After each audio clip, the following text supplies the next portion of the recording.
एक बड़ी खबर जनाब हमारे सामने आ रही है कि टेस्ला जो कि दुनिया की एक बड़ी कंपनी है, उसके अब सीएफओ इंडियन ओरिजिन से चुने जा चुके हैं। चंद रोज पहले वजारत खारजा ने योब कैंट हमले में अफगान दहशतगर्दों के मुलविस होने की तस्दीक की थी। और ये तब जबकि इसरो को फेल करने के लिए वेस्ट ने कोई कसर नहीं छोड़ी थी। अच्छा, हाँ, क्रायोजेनिक इंजन देना था और वेस्ट ने जो है वो रशिया में क्रायोजेनिक इंजन देने को तैयार हो गया था। वेस्ट ने मना कर दिया था और रशिया के ऊपर सैंक्शन लगाने की बात कर दी। पाकिस्तान को पुल आउट करना पड़ा एक ईरान पाकिस्तान पाइपलाइन से, जो पाइपलाइन गैस लेके आती पाकिस्तान में। अमेरिका के प्रेशर में आके इसको कैंसिल किया गया। कई बिलियन डॉलर का इस पर हर्जाना पे करना पड़ सकता है पाकिस्तान को।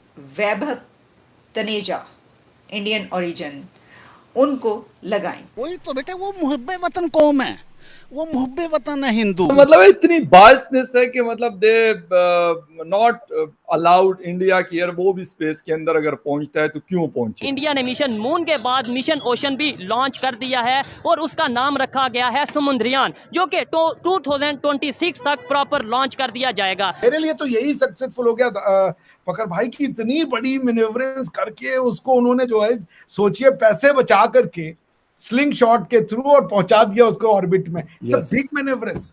और इन्होंने इनकी सारी जिंदगी और जो तालीम इन्होंने हासिल की है वो इंडिया से ही हासिल की।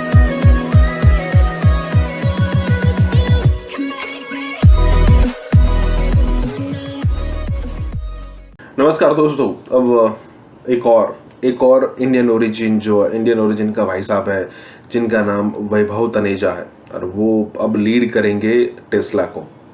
चाहे माइक्रोसॉफ्ट हो, चाहे गूगल हो, चाहे एडोबी हो, चाहे पेप्सिको हो, चाहे यूट्यूब का सेक्शन हो, चाहे वर्ल्ड बैंक हो, कितनी सारी जगह है जहां पर इंडियंस, और ये सारे इसीलिए नाम सुन रहे हैं क्योंकि टॉप पर है। देखिए, अब कई सारी कंपनीज में या फिर मोस्टली कंपनीज में कई सारे सेक्शंस होते हैं जहां पर बॉटम के वर्कर्स होते हैं, मिडिल और टॉप के होते हैं। अब वो टॉप, बॉटम और मिडिल वाले तो आपको नाम सुना ही नहीं देंगे क्योंकि उनको ग्लैमर नहीं मिलता उस टाइप का, लेकिन जो टॉप पर होते हैं ना उनको ही मिलता है। तो आप इमेजिन कर सकते हो कि बॉटम और मिडिल में भी बहुत सारे इंडियंस भरे पड़े होंगे और आने वाले दिनों में आपको ये जो कंटिन्यूटी है ना वो चलती रहेगी, सुनने को मिलती रहेगी कि ये कंपनी का सीईओ, इस कंपनी का सीएफओ, इस कंपनी का वगैरह वगैरह जो भाई साहब है वो इंडियन ओरिजिन के। और यहाँ पर बात हो रही है टेस्ला की। देखिए, टेस्ला का जो शेयर मार्केट जो बहुत ही बढ़िया चल रहा है, हालांकि पिछले कई समय से उसका डाउन है, लेकिन फिर भी इतना सारा डाउन होने के बाद भी जो एलन मस्क है वो फर्स्ट या फिर सेकंड रैंक पर रहते हैं द रिचेस्ट पर्सन के मामले में। लेकिन एक बार अगर पूरी तरीके से दुनिया ने एक्सेप्ट कर लिया कि हमें इलेक्ट्रिक व्हीकल्स पर ही चलना है, फिर ज़रा सोचिए कि भाई साहब, मुझे तो ऐसा लगता है कि एलन मस्क भाई साहब 1 ट्रिलियन पर पहुंचने वाले पहले भाई साहब होंगे, क्योंकि 200 बिलियन के आसपास तो वो है। और अगर उनकी शेयर प्राइस यहाँ से और थोड़ी मतलब डबल जितनी हो गई, क्योंकि ये पूरी की पूरी पॉसिबिलिटी है, तो 400-500 बिलियन के आसपास तो वो वैसे ही पहुंच जाएंगे। उसके अलावा उनका स्पेस एक्स अलग से चल रहा है, ट्विटर उन्होंने परचेस कर रखा है। अगर ऐसे 2-4 यूनिट परचेस कर लिए तो हो सकता है, हालांकि थोड़ा मुश्किल लग रहा है, लेकिन हो सकता है कि 1 ट्रिलियन पर पहुंचने वाले पहले भाई साहब हो। इसी के साथ ही वीडियो शुरू करता है। एक बड़ी खबर जनाब हमारे सामने आ रही है और वो बड़ी खबर ये है कि हम अक्सर बात किया करते हैं कि दुनिया में जितनी भी टेक कंपनीज है सबके सीईओज जो हैं वो हमारे हमसाया मुल्क इंडिया से आते हैं। यानी जितने भी सीईओज, ख़ासतौर पर जो यूथ है दुनिया की टेक कंपनीज पर जो रूल कर रहे हैं वो इंडिया के नौजवान हैं, वहाँ की यूथ है। आप सुंदर पिचाई से शुरू हो जाएं और फिर जितने भी, यानी जब चेंज होते रहे, जैसे कि ट्विटर के पहले कोई और थे फिर कोई और आए, उस जितनी भी कंपनीज हैं, कई मरतबा हमने इसके ऊपर बात की। सिर्फ यही नहीं बल्कि जो दुनिया के बड़े इदारे हैं, वर्ल्ड बैंक, सिर्फ टेक कंपनी ही नहीं बल्कि जो बड़े इदारे, इंस्टीट्यूशन जो कि पूरी दुनिया को चलाने वाले इदारे समझे जाते हैं, जैसे कि वर्ल्ड बैंक से लेकर और उसके बाद जो है, अब तो खैर जो रूलिंग एलीट है दुनिया की वो भी इंडिया के नौजवान ही बनते चले जा रहे हैं। तो एक खबर जो इस वक्त आई है वो ये है कि टेस्ला जो कि दुनिया की एक बड़ी कंपनी है, उसके अब सीएफओ इंडियन ओरिजिन से चुने जा चुके हैं। और एलोन मस्क की कंपनी टेस्ला ने यह फैसला किया है कि अब वो अपने CFO के तौर पर वैभव तनेजा, इंडियन ओरिजिन, उनको लगाएं। और ये फैसला कर लिया गया है कि Indian origin new CFO of Elon Musk led Tesla. इससे पहले जो इसको कर रहे थे कंडक्ट सारा एज ए CFO, उनकी तरफ से एक स्टेटमेंट आई है और एक उनकी तरफ से जो है वो नोटिस आप कह लें या स्टेटमेंट कह लें, वो सामने आ रहा है, जिसमें उन्होंने कहा है कि वो जो हैं वो शुक्रिया अदा करते हैं, थैंक यू करते हैं और उन्होंने बड़ा ही अच्छा टाइम गुजारा और ये सब हुआ। और उसके बाद कल रात से ये कहा जा रहा है कि जैसे ही ये खबर आई कि इससे पहले वाले जो हैं खैरकॉन, वो उन्होंने अपनी एक स्टेटमेंट जारी की है जिसमें उन्होंने कहा है कि अब वो नहीं रहेंगे उस पे।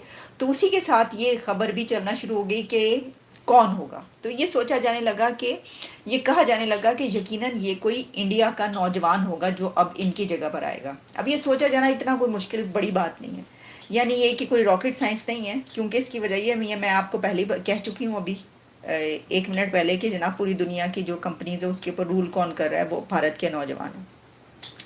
तो वो कल रात वाली बात जो है वो दुरुस्त साबित हुई है इस तरीके से कि वाकई कि इस जगह पर जिसको अब लगाया जा रहा है वो हैं वैभव तनेजा, और इन्होंने इनकी सारी ज़िंदगी और जो तालीम इन्होंने हासिल की है वो इंडिया से ही हासिल की है, यानी वहाँ के ही एजुकेशनल इंस्टीट्यूशंस से ये पढ़े हुए हैं। लेकिन ये देश का प्यार है और इतनी बड़ी बड़ी मतलब आप सोचिए मैनेवरेंस कर रहे हैं, और ये तब जबकि इसरो को फेल करने के लिए वेस्ट ने कोई कसर नहीं छोड़ी थी। क्रायोजेनिक इंजन देना था हमारे रॉकेट के लिए। जो विकास इंजन जिसको आप नाम सुनते हैं, ये विक्रम साराभाई के नाम पे है, विक्रम और स से साराभाई। तो विक्रम साराभाई की ये सोच थी और वेस्ट ने जो है वो रशिया में क्रायोजेनिक इंजन देने को तैयार हो गया था। वेस्ट ने मना कर दिया था और रशिया के ऊपर सैंक्शन लगाने की बात करी थी कि अगर आप देंगे इनको क्रायोजेनिक इंजन तो हमसे अच्छा कोई नहीं होगा। West NASA never wanted India to grow. इसका मतलब इतनी बायसनेस है कि मतलब दे नॉट अलाउड इंडिया की यार वो भी स्पेस के अंदर अगर पहुंचता है तो क्यों पहुंचे भाई। उनको लगता है कि ये उनका है, ये उनका डोमेन है और कोई ह्यूमैनिटी इसको सोच नहीं सकती, वो भी हम भूरे लोग, आप समझ रहे हैं। तो उनको ये लगता है यार ये कैसे जा सकते हैं, ये तो हम ही जा सकते हैं, तो सिर्फ हमको पता है। तो उनको ये नहीं पता है कि हमारे तो दादा परदादा इसके बारे में जानबूझ के बैठे हुए हैं भाई। हमारे तो खून में है ये एस्ट्रोनॉमी और एस्ट्रोलॉजी, तो हमें तो इसमें कैसे हरा दोगे। पिछली बार हम चांद पे लैंड कर गए, सॉफ्ट नहीं हुआ। मेरे लिए तो यही सक्सेसफुल हो गया फकर भाई की इतनी बड़ी मैन्युवरेंस करके उसको उन्होंने जो है सोचिए पैसे बचा करके स्लिंग शॉट के थ्रू और पहुंचा दिया उसको ऑर्बिट में। It's a big manoeuvres. तो भाई हैट्स ऑफ है इन भारत माँ के बच्चों को कि भाई मतलब ये हमारे आपकी तरह डेली वाले लोग हैं, ये वही कपड़े पहनते हैं, इनको भी वही है, लोन पे लेकर के अपने घरों को खरीदते हैं, लेकिन काम ये देखिए वो कर रहे हैं कि दुनिया में बड़े बड़े लोग ना कर पाए। तो I think it's a great success and it's not just a success of India, it's a success of humanity, specially वो ह्यूमैनिटी जो पीछे रह गई।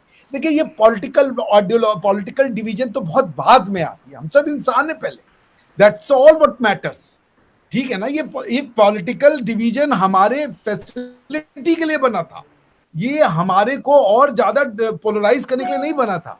आप समझे, the purpose of political division among human being in the forms of the nation state was merely to reduce conflict. पर अगर ये कॉन्फ्लिक्ट का कारण बन जाए तो फिर वो पर्पस ही फेल हो जाता है। तो हम सब एक इंसान है, ठीक है ना, कि हमारे अपने अलग अलग घर हैं, लेकिन ये थोड़े कि घर से फकर भाई निकलेंगे और अभिषेक जी निकलेंगे तो हम एक मिठाई नहीं देंगे, एक दूसरे की सफलता पे गले नहीं लगाएंगे। कभी फकर भाई सफल हो गए तो हम उनकी सफलता को शेयर करेंगे।